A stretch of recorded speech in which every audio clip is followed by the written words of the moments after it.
This is an exclusive preview of the first all-electric Audi, the Audi e-tron. Yes, it's confirmed that it will have this name. Well, the French will have a little problem with that. Check it out what it means in French.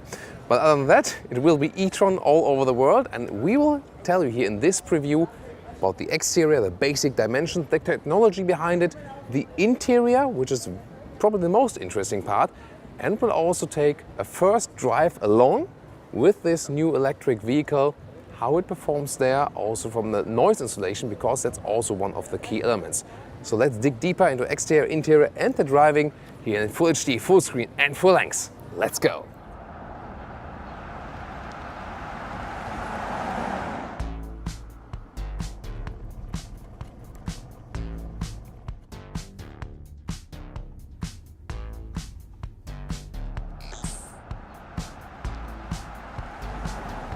Well, with this special paint you can see it is still somewhat a prototype. It's not the very final vehicle, therefore it's a very exclusive preview here for you today. But we can see the basic shapes and also tell you soon more of the basic dimensions. The single frame Audi grille is basically showing a resemblance to the other big Audi models, but here we have just a little bit more cover because we don't need so much cooling for those electric motors and stuff. The battery will be placed below the vehicle, all over the car basically, not in the very front, not in the very rear, but in the middle part to keep the center of gravity low.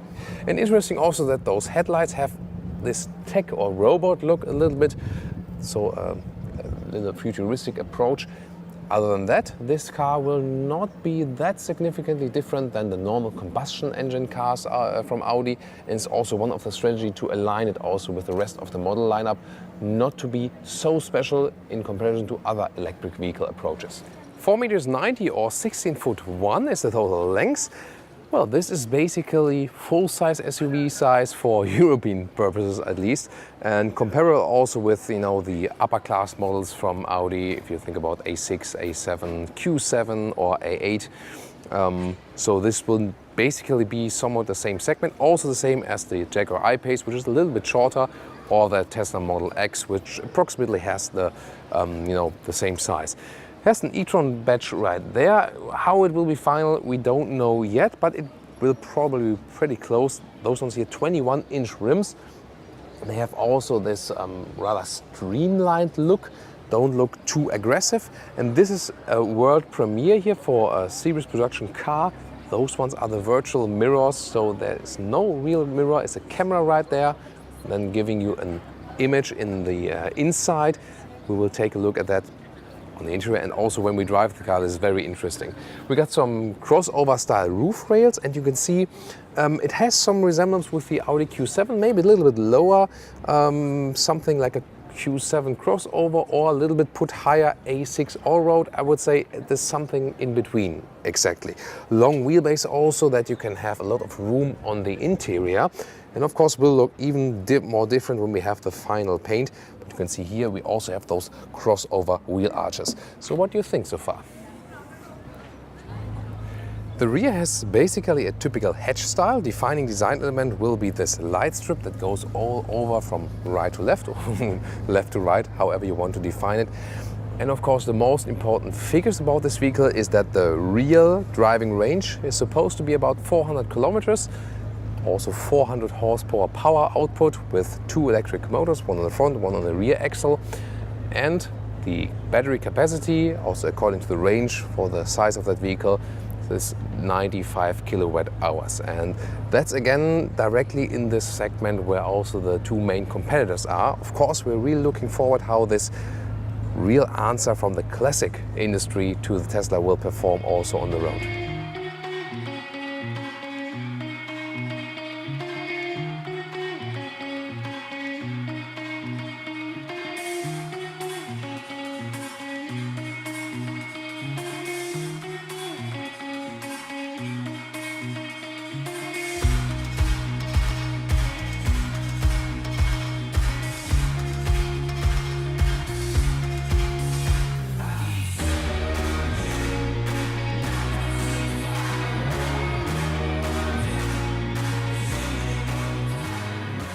So let's now get inside. First of all, we also have the option of soft touch close here, or soft close, not soft touch close. So you can have this one, you know, that you don't have to slam the doors. Magic. And here again, up close, the mirrors, the virtual mirror. You can still get a standard mirror if you like. This is an option. More streamlined, a little bit smaller, and you will see it again also on the interior. There it is. You can see this. Hello. I'm not sure how it is. How much zoomed in I am or not. Like this. Something like that. Now you can see me. So the angle will also be changed actually. So depending on the driving situation, how fast you're driving, or if you're driving reverse, or some soft touch here on the inside of the doors. Then Alcantara used. You can see also the ambient lighting. There will be 30 colors available. Again, great build quality, also with clicking buttons here. Some space for bigger bottles here, but you can see it has this curve. Not sure how it will apply on bigger bottles right there effectively. Then if we take the first relook on the interior, you see some resemblance to the new bigger Audi models. They are also on the market, A6, A7, Q8 also as well now. Digital cockpit is standard, 12.3 inch. Then you have the A8 steering wheel. Probably there will also be a different steering wheel if you maybe pick a sportier S-Line or something. And the seats, those are those multi-contour seats we also know from the other Audi sedans. So they look pretty comfortable. The only thing is just that at the moment it's not confirmed if there will be any alternative to animal skin. And since this should be a sustainable electric vehicle, it's of course a big drawback that they don't offer it. Jaguar with the I-Pace offers, for example, fabric seats as base. Tesla does not offer leather anymore at all. So just a high-grade leatherette, but Audi still does the very, very conservative way, which is not fitting to the rest of this vehicle. But comfort-wise, from the seat form, they're pretty good. I can also get inside and give it a test. So, and you enter it like a crossover vehicle, not exactly as a big, high full-size SUV. That's something also, you know, with the Tesla Model X is doing. The Tesla Model X is also not such a high SUV. This is basically a big crossover vehicle. It's a very good, comfortable seating position. It's already upright, but not super command driving upright like in the Q7. So again, something between A6 and Q7, I would say. Headroom, I'm 1.86 m or 6'1". Plenty of headroom left here with a nice bright ceiling, so you get a good quality impression, and you don't have the feeling that you would be in a special electric vehicle. You could also be in any other high class or upper class Audi vehicle. That's also something they wanted to achieve. You just have different gauges here. For example, you have a range gauge electric one, which is somewhat a little bit different than the normal one you would be used to. And we have also a different control mechanism for the gear shifting here in the middle console. This is a completely new element right there, and you have the P, the park mode right there, and then for the reverse or for the drive gear you put it back or push it forward. Very interesting. I haven't seen something like this yet. I mean, why not? You can put your hand on there right there. Other than that, it is the standard setup we also know from the other big Audi models, and probably it's good when you take a look at that just from the rear seat. The general setup, it will always be the case, 10.1 inch on the top part and 8.6 inch on the lower part. They also sometimes interact. It is a touch screen, you always have to wipe it clean, collect some fingerprints. It is somewhat haptical as well, so you don't just touch it like this, then nothing happens. You really have to press the screen. For the temperature, I think that's a little bit distracting. And you also have, you know, seat cooling as you need it, because you will stick to the seats otherwise. Heated steering wheel, seat heating. And for example, when you put the GPS on the top part, which has a great resolution, and look how fast it is. So it's really a big CPU unit behind those vehicles here now, that everything is working so fast.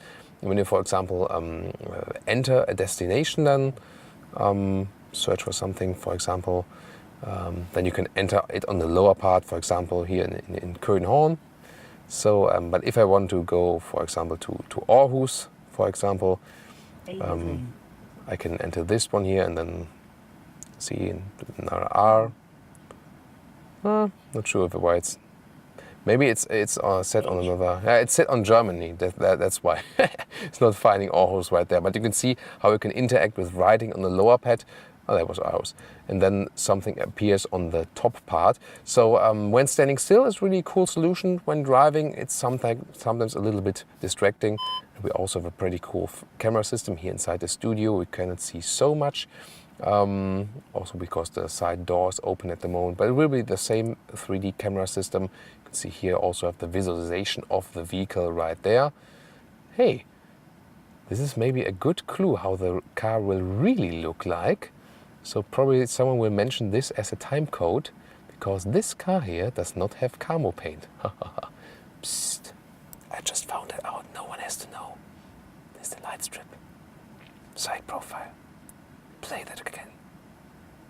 And now we continue with the rest, because the middle console is also very interesting.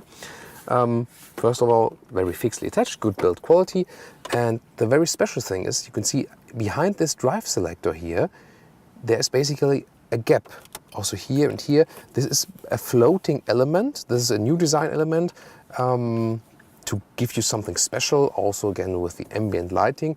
And then inside there's a 12-volt power supply and another shade where you can then put things in. And it is somewhat cool to have this floating element, but overall I think a little bit complicated that you have, you know, a gap right there, and then you have to reach in very deeply to, for example, access the bottles and stuff. So I think this is a little bit too much playing around. Or what do you think?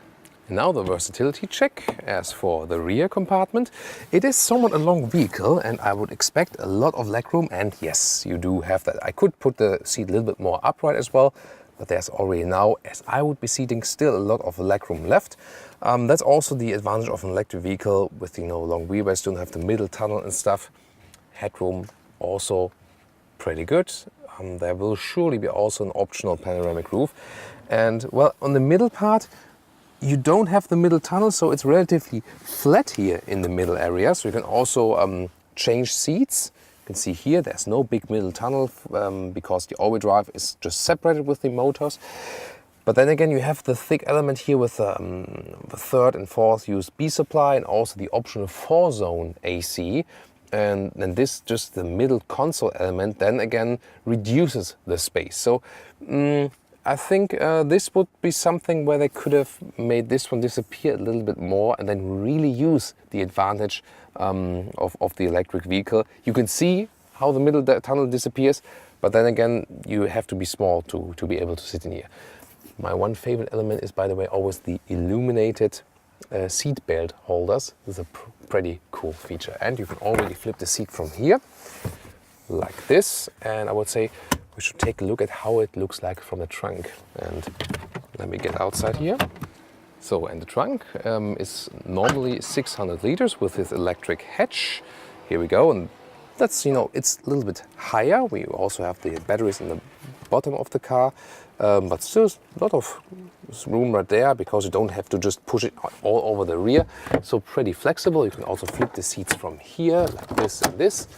Have this cover here. You can also remove it totally. So you're pretty flexible. As for the loading area, you can also get a little bit flatter than if you put the head restraints up. And there's a extra trunk, another 60 liters, and a front trunk, which is also called Frank from the designers. Pretty funny. And you open it the same way next to the, the steering wheel column as you would do it from a normal one.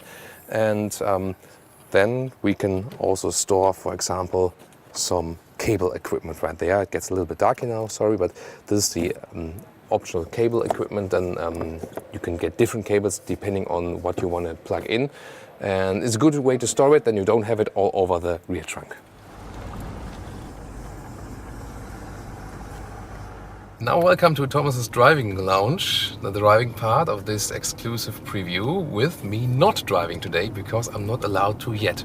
I hope I will be soon, but with this vehicle it is really interesting also to drive as a co-driver because we want to experience how the sound insulation is evolved, because that's, as I said earlier, one of the things Audi paid special attention to, and of course how in general it feels to be driven in the first all-electric Audi, especially since we recently had the Tesla Model X in the endurance test.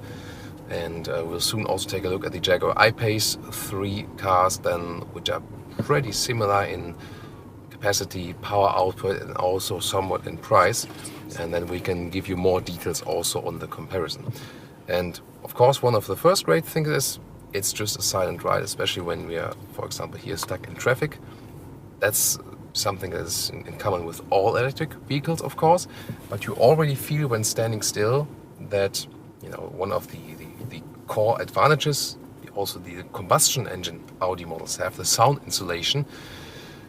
This is really well done. I can already tell you from standing still here, basically, because you hardly hear anything around you which is happening. Of course, this will be more relevant when we're driving faster very soon, but especially with the electric vehicles. If you think about people standing on the outside with normal passenger cars, it's about 25 kilometers an hour the limit, when the rolling noise of the tires is actually the dominant one and not the one of the engine. And with buses or trucks, it's about 50 kilometers from the outside. But when you're sitting on the inside, it's about 85 kilometers, when you really hear the difference then when the noise from the wind is actually stronger than the one from the engine.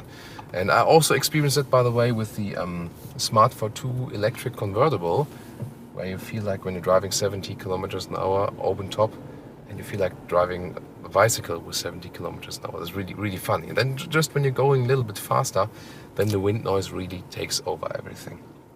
Of course, one thing with the electric Audi here as well, when you're just here in traffic and you have this stop and go, there are no emissions then, so locally reduced emissions, and it's also somehow relaxing and smooth, because when the engine, for example, is going to start-stop mode, it's starting all over again, making noise, then you roll a little bit to the front, the engine shuts down again, for example, or also when the engine is running all the time. Here in this case, the electric motor doesn't care how often it's being in a stop-and-go situation. It doesn't matter at all. So that makes you also calm, both as a driver and as a co-driver, especially when you stuck in a traffic situation. Also, the very first time I can take a live view at those virtual mirrors, and you can see, if you compare it to a normal mirror, it is a little bit zoomed in. So it's a little bit like the American mirrors. Last week we were with BMW in the US, driving the new X4. And we had one US version and one EU spec, and the US spec always have those zoomed in normal mirrors. And that's somewhat the impression you get here from this camera, that it's more zoomed in than you would actually feel it. It doesn't give you then the most natural impression, but it can have advantages because you can sometimes see something clearer. The funny thing is that this image is adapting on the situation. For example, also when you driving backwards, for example, tilting a little bit down, like a normal mirror would be tilting down. Or also when you go faster, there's a so-called highway mode. I hope we'll soon be able to experience that when we go a little bit faster, then that the zoom factor is also changing. Also, those virtual mirrors are changing the way you hear the wind noise from the outside, because they're a little bit slimmer, therefore also more streamlined. So this is also inside the concept of the general noise reduction of this vehicle. So that's about traffic and standing still, and we'll join you again here with the driving mode when we finally get out of the Copenhagen traffic.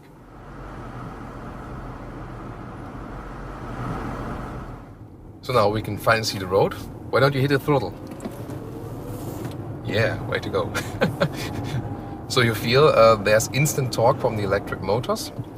We have two, one in the front axle, one in the rear axle, and overall system output is about 400 horsepower. Of course, that's abundance of power, and especially since the electric motors have the instant torque, you can directly feel it. At the same time, because it's an all-wheel drive, it is somehow smooth. You don't get too much pulled from the front or too much pushed from behind. You can really compare it also to other electric vehicles which have this all-wheel drive system. The battery will be about 95 kilowatt hours, as I said earlier. So we can also expect some realistic range figures, about 400 kilometers. So also, which is in this vehicle segment size at the moment at the industry standard. And we had one glimpse now at about 50, 60 kilometers. something and you literally hear nothing from the outside. And one of the challenges was that the electric vehicles, they have more high frequency sounds, whereas the combustion engine have more low frequency sounds. And so the sound insulation also has to be changed according to that. But good thing for us is that it's really hard to insulate the vehicle against these low frequency sounds, and it is actually easier to do it against the high frequency sounds. So that's actually then good for you know, just for the things we hear, and adds in again to the feeling that it's more silent in this electric vehicle. It's also funny, by the way, that as a co-driver you can better see in the driver's left mirror. They can also see what's been happening. But the first impression is really a little bit creepy. We've seen it in concept vehicles, how that works, but never in this you know, in a real driving situation. I think it really comes down to how you learn to drive with that and how you adapt to it, because I feel I have a little bit of limited sight, you know, just from the size of the image. I'm not sure yet. So my first impression would be rather that I would stick with the classic ones, but that's often with new technology. That the first thing, you know, I'm not quite sure if I'm ready for that. Maybe you can get used to that if you drive it a little bit longer. And as I said earlier, it also has some advantages. You still have the classic mirror in the top part, so you can always also relate to that, at least what's next to you. And you will also have an assistant driving function for the blind spot monitor, whereas a normal side mirror would have, for example, a yellow triangle or something, or a yellow dot. Here we just saw that. Then there it is again. We have basically a yellow line around the camera image, then again taking over the part of the blind spot monitor. So you're not losing this function, still have that. So there's a fast car in front of us, but we are also a fast car, even if it maybe doesn't appear from the front. And it really gives you a great acceleration. But at the same time, you don't have this roaring engine sound. And if you ask me, if you do miss that, you know, of course, I know I like also an F-Type V8 sound, something like that. But if you don't have it, you also don't miss it, because it just creates a very silent and sovereign feeling here. Suspension-wise, by the way, it is somewhat to be compared with, let's say, an Audi A6. So noise insulation-wise, you can also put it in that respect, or a Q7. But from the driving feeling, it's not really a feeling like a full-size SUV, but also not as a standard sedan. It's something in between. So it's, I would say, SUV crossover maybe in this direction. So not that high. In the Q7, for example, you more have this command driving feeling with a very high and upright seating position. Here it's a little bit less sporty than, for example, in a A6 sedan, but not that SUV-ish. So something in between, which is also again very interesting from the niche, because Audi has those SUVs and they have the sedans or the estates. And then there's, for example, an Audi A6 all-road, and this is where I see this driving feeling wise, maybe a little bit higher above that, above the A6 all-road. So that can also be maybe an argument from the whole concept. Of course, you needed the space in the lower ground for the big battery package you have in the underfloor. This also gives this vehicle a very low center of weight or center of gravity, so makes it basically also sportier than it appears. So if you compare this vehicle then to maybe a comparable size and normal combustion engine vehicle, this one here, because all of the weight of the battery is centered in the lower part, will be actually more agile to drive. And also a lot of stiff steel has been used for the chassis to support this overall feeling. Maybe can you do some slalom right and left a little bit? Not too much. Yeah. Yeah, you feel this a little bit have this progressive direct feeling of the steering wheel. I can already see that. Something we've been talking on a lot recently. How progressive do you do the steering? And there's also not too much tilting to the sides of the vehicle. So suspension wise, you don't have this flying carpet effect. It's also not a very stiff sporty suspension. Again, I would also suspension wise compare it with with the big MLB range, so A6, A7, A8. Maybe from the sporty character, probably even in the direction of the A7. By the way, talked about it also in the interior part with those digital gauges everywhere, which is standard on the left part and here with the 12.3 inch screen. If we take a look here at the GPS, for example, more in detail, now while driving, you can also pinch and zoom here. This is of course especially handy as the co-driver, although you can see everything is leaned towards the driver just a little bit, that the driver is able to see it a little bit better. However, as we have the touchscreen right there, the co-driver can also very well control it while driving, and it's not too much of an angle that you would be super excluded as the co-driver, for example.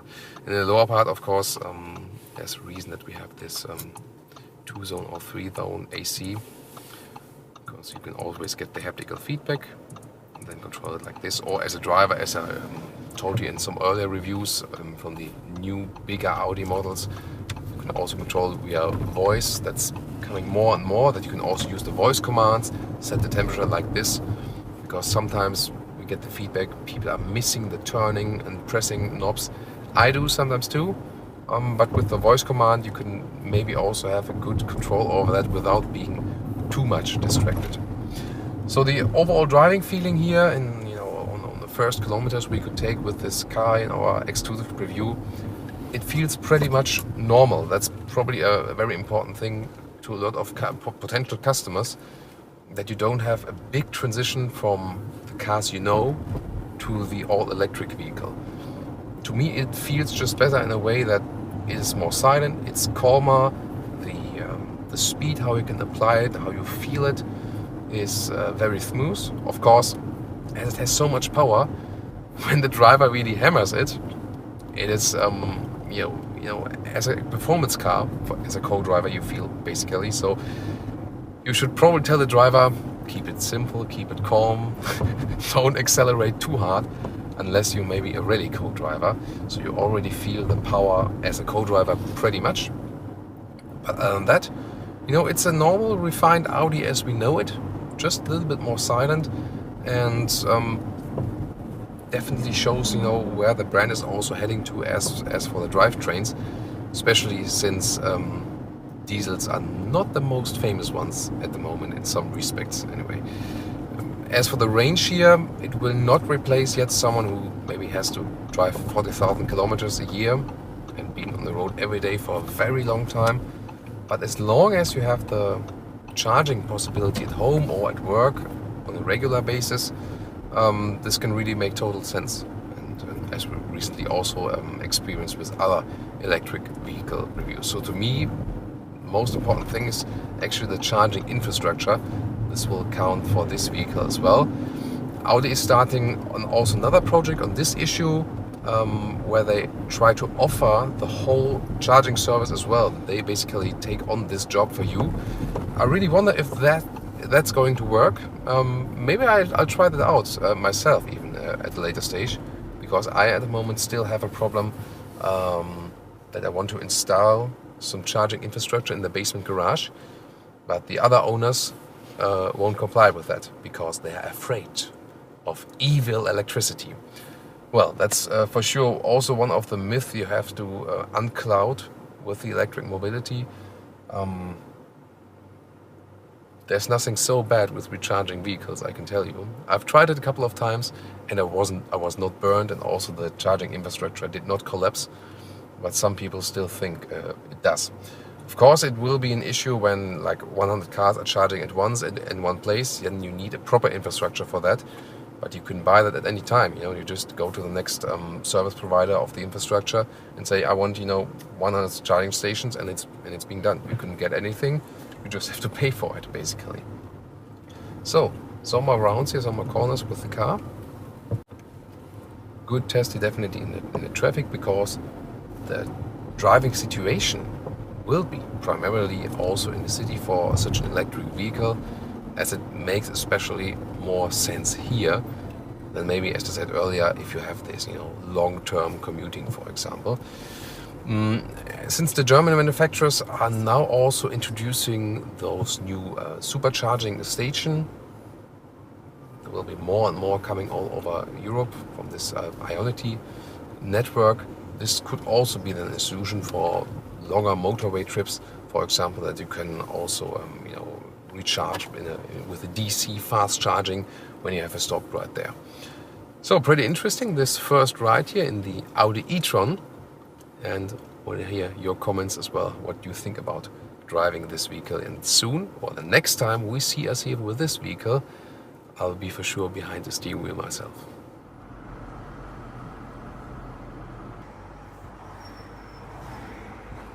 And now to our conclusion for today with the Audi e-tron prototype, a very close prototype meanwhile. Well, from the exterior dimensions, it's the same dimension than, for example, Jaguar I-Pace, Tesla Model X in this direction. And so basically a full-size, SUV, to me it's a full-size crossover, something which comes close to an Audi A6 all-road, which is even a little bit higher. That's how I would describe it from, dimension-wise, interior, and also from the riding experience. Of course, you can use the advantages of an electric vehicle. For example, that you have more room in the middle seat, especially in the rear compartment. So the offering of room we have overall is pretty good. Then new technology details like the first serial production virtual mirrors. To me, it's a little bit playing around. At the moment, I'm not sure how I think about it in 2 years, but at the moment I will still stick with the normal mirrors. Would like to hear your opinion of that too. And driving experience already showed so far, although I could just be in the co-driver seat for today. It's a very calm riding experience like in an electric vehicle, and probably it's the most silent electric vehicle yet, because the sound insulation is the one key element that Audi has been working over now for over a decade, and this also applies here for the electric vehicle. And the combination is even more silent than before, so probably this one will be among the most unique selling factors of this vehicle. So, if you like this insight here, give us a thumbs up and also tune in to our next episode of Autogefühl, especially also when we take this one here with a final paint and also finally on the road.